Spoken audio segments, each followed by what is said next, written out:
Intégration de nouvelles technologies, numérisation, éco-conception, ces démarches de transformation sont-elles payantes? Pour le savoir, nous allons à la rencontre d'entreprises qui se sont lancées il y a quelques années pour vérifier si oui ou non l'industrie du futur, ça marche. Dominique Rossignol, bonjour. Oui, bonjour. Vous êtes le dirigeant de l'entreprise. Absolument. Alors DFD, c'est quoi? DFD, c'est une entreprise qui conçoit, qui fabrique en France, à Clermont-Ferrand, et qui commercialise dans le monde entier des machines utilisant la technologie du CO2 supercritique pour dégraisser, décontaminer tout type de pièces mécaniques ou tout type de textile. Alors on est sur une technologie de rupture. Le CO2 supercritique, c'est quoi? Alors le CO2 supercritique, c'est utiliser le CO2 que vous trouvez dans les boissons gazeuses, que vous buvez tous les jours dans la bière, l'Orangina, le Schweppes, le Coca-Cola, qui est porté à une certaine pression, 74 bars, à une certaine température, 35 degrés Celsius. Et à partir de là, on est dans un domaine supercritique qui permet de dégraisser comme le faisaient les perchloréthylènes, très utilisés dans l'industrie, les solvants à base d'hydrocarbures ou alcool modifié, également très utilisés actuellement, et les moyens de nettoyage lessiviel à base d'eau et de détergent. Et donc on le fait de façon beaucoup plus propre. Alors on le fait avec un déchet industriel qui est le CO2. Le CO2, c'est celui que vous avez comme je le disais, dans vos boissons gazeuses, tout simplement. Et comme tous les gaz industriels, ce sont des gaz qui sont récupérés par les entreprises gazières à la sortie d'un certain nombre d'usines pétrochimiques ou qui utilisent la biomasse. Donc qui récupèrent ces gaz, qui les raffinent, et ensuite ces gaz-là peuvent servir dans l'industrie, et notamment pour nous, pour nettoyer des pièces. Alors l'avantage du CO2 supercritique, il est juste technique ou il y a d'autres avantages? Alors en fait, c'est un procédé qui va permettre de façon rentable de nettoyer des pièces avec un temps qui va être assez comparable au procédé que je vous ai mentionné tout à l'heure, donc l'eau, le lessiviel, les perchloréthylènes ou les solvants à base d'hydrocarbures, et qui va permettre d'avoir le même résultat ou des résultats parfois meilleurs en termes de niveau d'hydrocarbures résiduels à la surface et à l'intérieur des pièces. Et l'autre énorme avantage par rapport à des pièces complexes, par rapport à des pièces techniques, c'est qu'on va pénétrer à l'intérieur de pièces avec des trous borgnes, avec des trous traversants, et on va nettoyer aussi bien l'intérieur que l'extérieur de pièces complexes, par exemple dans l'hydraulique, ou pour des moteurs de voiture, ou pour des pièces qui sont faites en fabrication additive, et dont on a besoin d'expurger, par exemple, les poudres qui peuvent résulter de la fabrication additive. C'est même encore mieux que les solutions qu'on utilisait avant. En 2012, tout était à faire. C'était vraiment le tout début. Vous avez commencé par quoi, en fait? Alors, on a commencé par développer une machine en partenariat donc avec le CETIM de Saint-Étienne, qui a permis de structurer ce développement.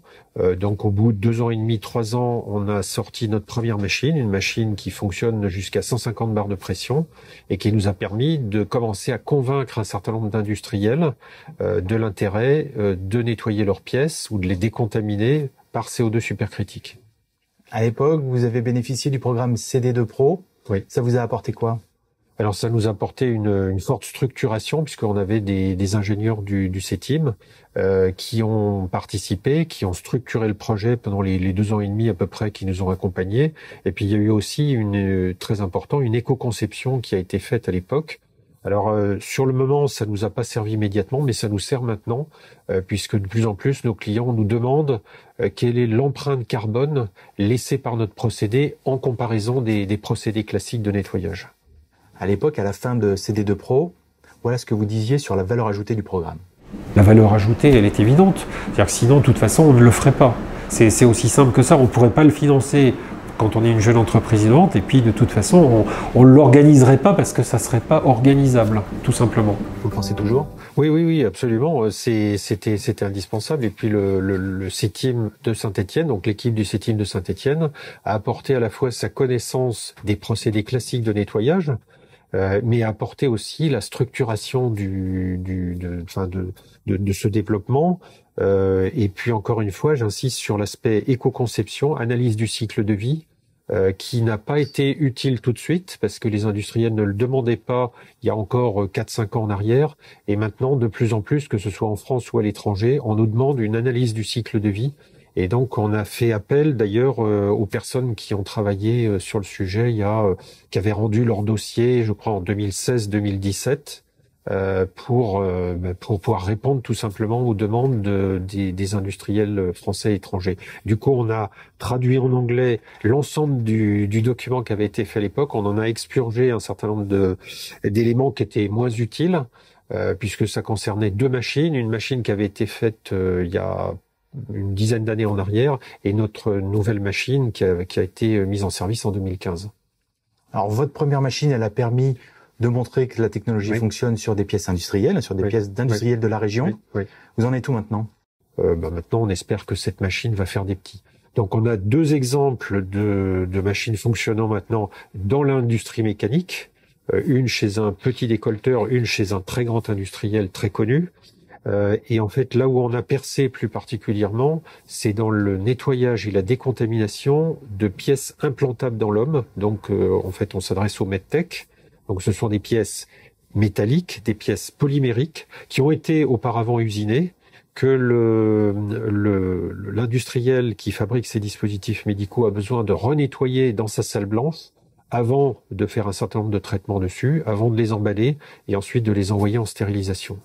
Votre ambition, c'est quoi? C'est de faire développer une gamme de machines et de les vendre à l'étranger, partout dans le monde? Alors oui, on commence à avoir un début de gamme de machines, notamment pour l'industrie du médical. Ce sont des machines en salle blanche, dont la partie corps de machine qui fait fonctionner l'ensemble est en salle grise ou dans un local technique, et séparé de plusieurs dizaines de mètres de l'autoclave ou ce qu'on appelle la chambre de traitement ou autoclave qui va se trouver dans la salle blanche. Donc en fait, on est devenu un peu on est en pointe sur le nettoyage de dispositifs médicaux, qu'il s'agisse là aussi de pièces en métal ou de pièces en polymère. Donc bientôt, les machines DFD utilisées pour le nettoyage de pièces métalliques, non métalliques partout dans le monde.